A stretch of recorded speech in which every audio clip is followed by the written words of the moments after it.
ပရိနိဗ္ဗာန်ဆိုင်ကနေကြတာလည်းမြတ်စွာဘုရားပြောတယ်နှစ်ပေါင်း50နှစ်အတွင်းမှာတဲ့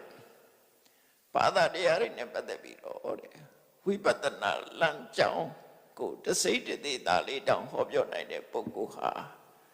ငါရဲ့သာသနာလွယ်လို့တခြားမှမရှိဘူးလို့ပြောတယ်ဟုတ်တယ်သူတော့ကြည့်တယ်ဆိုဝိပဿနာလမ်းကြောင်းမပြနိုင်ကြဘူးသမထကျင့်စဉ်နဲ့သမာဓိပဲဖြစ်ပြီးတော့သမာဓိရဲ့အရှိန်ဝါသမာဓိရဲ့အကျိုးကျေးဇူးကိုခံစားနေကြတာတွေများတယ်ပေါ့နော်ဒါကြောင့်မို့လို့ပြောတာ52နှစ်ဆိုတာဘာကိုပြောတာလို့29နှစ်တော့ထွက်လာပြီးတော့နော်6နှစ်ကျင့်6နှစ်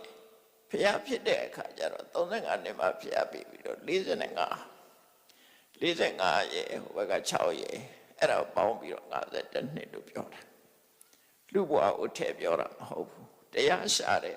50နှစ်နော်အဲ့ဒီအတွင်းမှာတဲ့ဝိပဿနာတရားကိုတစိမ့်တသေးသားလေးတောင်လမ်းညွှန်ပြနိုင်တဲ့ပုဂ္ဂိုလ်မရှိဘူးလို့ပြောတာဟုတ်တာပေါ့များသောအားဖြင့်သမထတွေကြီးပဲလုံနေကြတာများတယ်လေခဏခေဘုရားသာသနာတော်နဲ့ဂျုံတွေ့တာတွေတောင်မှပဲ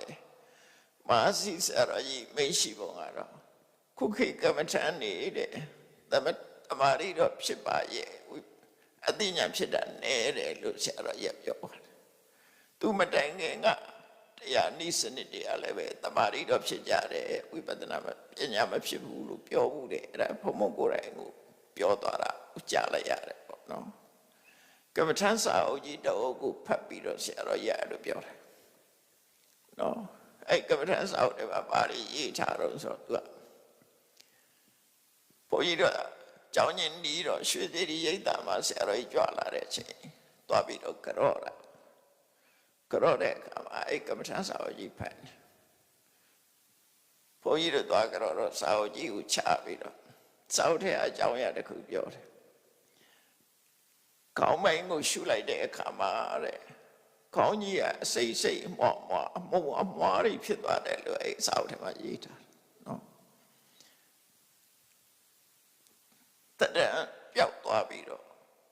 ကမ္မထန်ရှုလိုက်တဲ့အခါခေါင်းကြီးကအစိမ့်အမွှားအမုံအမွှားတွေဖြစ်ပြီးပျောက်သွားတယ်အဲ့ဒါတရားတို့တရားမြတ်ရတယ်လို့ဒီလိုထင်တာအဲ့တော့ဆရာကြီးကဘုန်းကြီးတို့မေးတယ်ကောင်းရဲ့ပုံတရံကပညာခုလိုအမှုန့်နေဖြစ်သွားတယ်ဆိုတာရောပရမတ္ထပညာလားဆိုတော့ဒါလည်းပညာပါပဲဖျားလို့ဆိုဟုတ်တယ်ပညာကမထွက်နိုင်ဘူး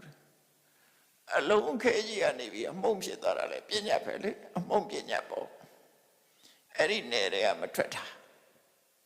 သဘာဝတရားဟိုရင်ပေါ့ပညာနဲ့မကြောနိုင်တဲ့သဘောရှိသွားတယ်နော်အဲ့တော့သမထဆွမ်းအားနဲ့အဲ့လိုတွေမြင်ကြတာ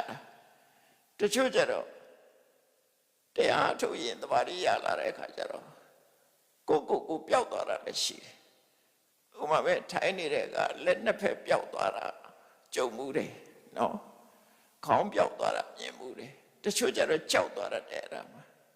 ကိုယ်လက်ကလှုပ်မရအောင်လှုပ်မရတဲ့ကလက်နှစ်ဖက်မရှိတော့ဘူးလို့ခံစားရတယ်အဲ့ဒီအချိန်မှာကြောက်စေဝင်သွားတယ်တခါတလေတကူလုံးပျောက်သွားတာမျိုးတွေဖြစ်တတ်တယ်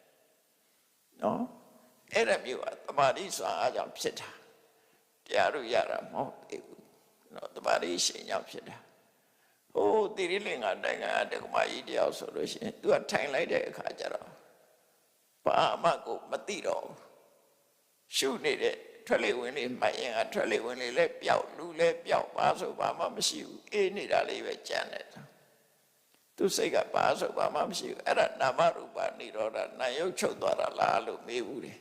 မဟုတ်ဘူးအဲ့ဒါအိပ်ပျော်သွားတာပဲဖြစ်နိုင်တယ်ဘာမှမသိတော့ဘူးဆိုရင်အိပ်ပျော်တာပဲလေဒါသိကြတယ်အိပ်ပျော်တာနဲ့ရောတယ်အဲ့ဒါတရားတို့တရားမြတ်မဟုတ်ဘူးသမာဓိနဲ့စိတ်ငြိမ့်ပြီးအိပ်ပျော်သွားတာဖြစ်တယ်တော့အဲ့လိုဟာမျိုးတွေကသမထတွေပဲသမထရဲ့စွမ်းနဲ့မျိုးစုံဖြစ်တာလေခန္ဓာကိုယ်ရက်ကြွတဲ့သွားတာတို့ကောင်းကင်ရောက်သွားတာတို့အမိုးကြီးတွေပွင့်ထွက်သွားတာတို့ဒါတွေကသမထတွေကြီးပဲအကုန်လုံးဝိပဿနာမဟုတ်ဘူးပဲအဲ့လိုတွေဖြစ်တတ်တယ်ပေါ့နော်မျိုးစုံဖြစ်တတ်တာပဲမျိုးစုံဖြစ်တတ်တယ်အဲ့တော့ဝိပဿနာဆိုတာအသိဉာဏ်ဖြစ်ရမှာအဲ့တော့မြတ်စွာဘုရားကသူအသိဉာဏ်ဖြစ်အောင်လုပ်ပုံလုပ်တွေကိုသိတဲ့အခါမှာဘာကိုသိတာတော့ဆိုသိတော့ အလုံးရှုနေတဲ့အာယုန်တွေကဒုက္ခပဲဆိုတာသိသွားတယ်အဲ့ဒါကိုဒုက္ခသစ္စာကိုသိတယ်လို့ခေါ်တယ်ဒီဒုက္ခဘာကြောင့်ဖြစ်တာတော့လို့အကြောင်းကိုသိတာကြတော့သမုဒိယသစ္စာကိုသိတယ်နော်ဘာနဲ့သိတာတော့ဆိုမဂ္ဂသစ္စာနဲ့သိတယ်ပဲဖြစ်တာကြတော့និရောဓကိုသိလိုက်တာနဲ့တပြိုင်နက်ဒုက္ခသမုဒိယကိုပယ်ပြီးသားဖြစ်သွားတယ်ဒါကယလနှစ်ခုကမ္မထာအကျဉ်းချုပ်လိုက်တော့အဲ့ဒါပဲ